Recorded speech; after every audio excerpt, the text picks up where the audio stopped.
श्री गणेशाय नमः. आज आपण बनवणार आहोत ड्रायफ्रूटचे मोदक. हाय, मी आहे Neha from Nashik and Mumbai in Abu Dhabi. ड्रायफ्रूटचे मोदकसाठी आपण सगळे ड्रायफ्रूट्स चांगले असे धुवून, पुसून आणि कापून घेतलेले आहे. तुम्हाला जे आवडतील ते तुम्ही ड्रायफ्रूट्स घेऊ शकतात. मी इथे घेतलेत काजू, बदाम, पिस्ता, अक्रोड आणि हे बघा डेट्स. इथे एवढे छान डेट्स मिळतात. इतके मोठे मिळतात बघा, साईजसुद्धा बघा आणि याचे मी सीड्स पण काढून घेतलेले आहे. याची स्किन जास्त हार्ड असल्यामुळे जेवढी निघत आहे तेवढी मी स्किन काढून घेतलेली आहे आणि अंजीरचे थोडे काप घेतलेले आहेत. आता आपण हे सगळे ड्रायफ्रूट्स आहेत त्यांचं आपण दडदडा असं पावडर करून घेऊया. जास्त बारीक नाही करायचं आहे म्हणजे ते तोंडात आलं पाहिजे. आज मी पाणी नाही पण ॲव्होकाडो ज्यूस पीत आहे. हे पण खूप छान असतं आपल्याला बॉडीसाठी आणि वेट लॉसला खूप महत्त्वाचं असतं. मी इथे डेट्स आणि अंजीर एकत्रच करून घेणार आहे. अंजीरला अगोदर मिक्सर मारा आणि मग त्याच्यानंतर डेट्सला मारा. आणि हे आपला पॅन मी घेतलेला आहे आणि गरम करायला ठेवून दिलेला आहे. आजची माझी साडी कशी वाटत आहे तुम्हाला? ही माझी खूप फेवरेट ऑरेंज साडी आहे आणि खूप जुनी पण आहे.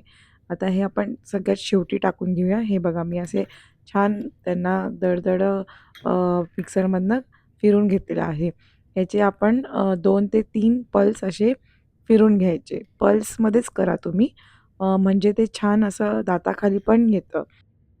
मी इथे साजूक तूप घेतलेलं आहे आणि ते मी घरीच कढवते.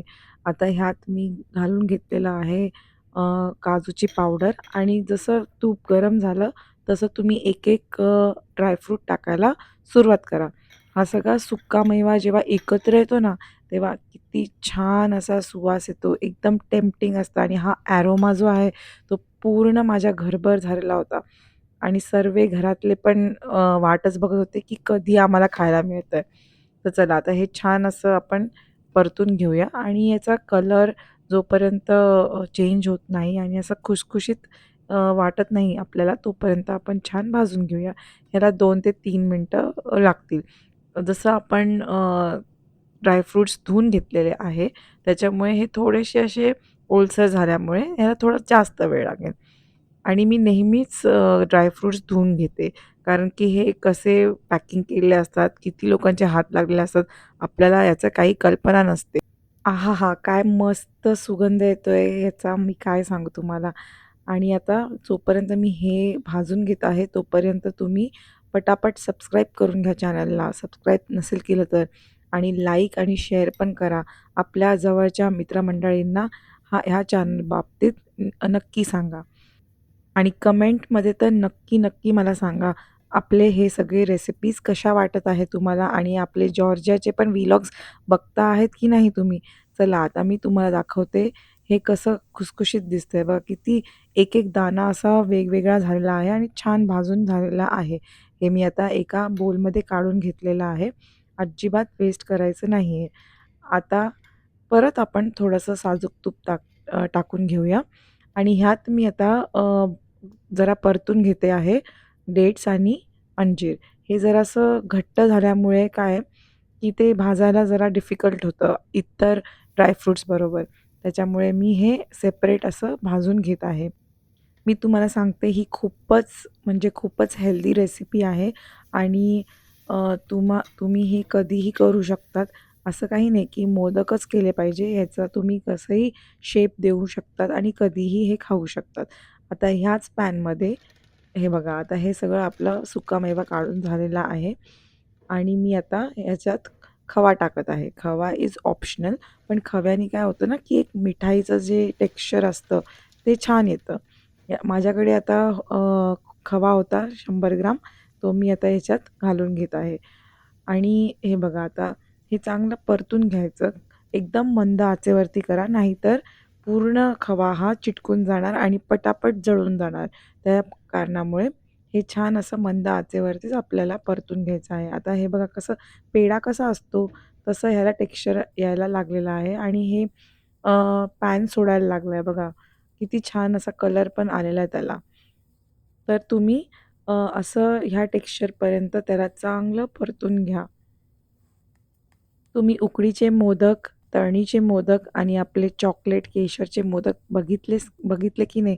जरूर ट्राय करा आणि मला सांगा, ह्यावेळेस तुम्ही प्रसादाला काय-काय दिलं ते. चला आता हे सगळा मी सुकामेवा जो आहे त्याच खव्यामध्ये घालून घेतला आहे आणि आता हे सगळं एकत्र करून घेऊया, एकजीव करून घेऊया. आता आपण ह्याच्यात इलायची पावडर पण टाकून घेऊया, कारण की तसं पण आपण मिक्स करतोच आहे सर्व. तर त्याच्यामुळे मी सगळं एकत्रच आता घालून घेते. फक्त आता हे आपल्याला मिक्स करायचं आहे, बाकी काहीच करायचं नाही. एकदम मंद आचेवर ठेवलेली आहे किंवा तुम्ही बंद पण करून ठेवू शकतात तवा. आणि इतका छान असा सुगंध येतो याचा, my God! It is so tempting.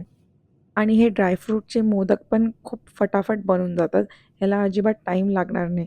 फक्त हे जे परतायचं जे काम आहे, त्याला तुमचे जवळ-जवळ 5 ते 7 मिनिटं जातील आणि बाकीचं मग आपल्याला 10 ते 15 मिनिटात आपले मोदक वळून होतील. तुम्हाला जर वाटत असेल की खूप स्लो व्हिडिओ आहे, तर ह्याचा स्पीड देखील तुम्ही वाढवू शकतात. YouTubeच्या सेटिंग्समध्ये जाऊन 1.25 नी तुम्ही वाढून हे आपले व्हिडिओज बघू शकतात. हे बघा कसं असं मस्त आपलं सारण झालेलं आहे आणि हे मी आता एका बोलमध्ये काढून घेतलंय आणि इतकं गरम आहे अजून हे. मला असं वाटतं की थोडंसं तूप कमी झालेलं आहे, म्हणून मी वरून तूप घालत आहे. तसं पण सारण अजून गरमच असल्यामुळे हे पटापट मिक्स होऊन जाईल. हे बघा असं मस्त आता याचं टेक्स्चर पण किती नरम आणि मस्त झालेलं आहे. तुम्हाला जर वाटलं की इलायची थोडी कमी पडली असेल, तर तुम्ही ह्यातच इलायची पण ॲड करू शकतात. चला आता हे छान असं आपण थंड करून घेतलेलं आहे. हा असा साचा सगळीकडे मिळतो. मी आणलाय हा अलादीनमध्ये. हा सहजपणे तुम्हाला मिळून जाईल अलादीनमध्ये. आणि हे असं छान आपण तूप लावून घेऊया. वरून लावायचं आहे. चला आता आपलं पूर्ण तयारी झालेली आहे. मोल्ड पण आपलं छान तयार आहे आणि सारण पण छान थंड झालेलं आहे. चला तर मग आता मी याचं थोडंसं पोर्शन घेते आणि छान असं आपण याच्यात घालून घेऊया आणि लक्ष देऊन आपण हे छान असं प्रेस करून घेऊया. कारण की ह्याच्या टोकापर्यंत हे सारण गेलं पाहिजे. मोदकाचं जे टोक आहे नाहीतर तिथपर्यंत जातच नाही सारण. जितकं तुम्हाला जमेल तितकं तसं त्याप्रमाणे तुम्ही छान असं दाबून घ्या. म्हणजे हे छान आपला मोदकाचं जो शेप आहे तो बनेल. अरे देवा! हे बघा असं आपण तुम्ही पण पाडू नका, पण दाबता-दाबता छान असं करून घ्या. चला आता हे आपण उघडायचा वेळ आहे. अरे देवा! असं का होतंय रे? छान असं निघू दे आता आमचा हा मोदक पण गणपती बाप्पा. हे बघा, हे बघा. मी सांगत होते ना तुम्हाला, की हे खालपर्यंत जातच नाही. म्हणून हे छान असं दाबून घ्यायचं आहे. कारण की सारण जे आहे ते थोडं थिक असल्यामुळे आपलं ते सारण खालपर्यंत जात नाही. आता हे बघा, गणपती बाप्पा काय मस्त झालाय बघ मोदक. असे आता आपण सर्व बाकीचे मोदक पण मोल्ड्समध्ये टाकून बनवून घेऊया. हा दुसरा झाला आणि आता हे बघा मी पूर्ण कॉन्सन्ट्रेशननी करत आहे काम. हे बघा किती छान असे आपले सगळे मोदक झाले आहेत आणि बघा किती सोपी रेसिपी आहे की नाही. तुम्ही नक्की ही रेसिपी करा आणि आपल्या बाप्पांना अ, मोदक हा नैवेद्य म्हणून दाखवा. चला मी पटापट आता मोजून पण घेते तुमच्यासमोर किती मोदक झालेत ते. बरोबर 20 झालेले आहे आणि मी बनवताच एक मोदक पटकन नैवेद्य म्हणून ठेवून दिला आणि हे तुम्हाला प्रसाद. आता मी पण हा प्रसाद जरा बघते खाऊन कसं झालेलं आहे ते. चला मग आली आहे आपली टेस्टिंगची बारी अँड ओह माय गॉड! खूप भारी, खूपच म्हणजे खूपच भारी आहे आणि ही रेसिपी तुम्ही ट्राय करून बघा.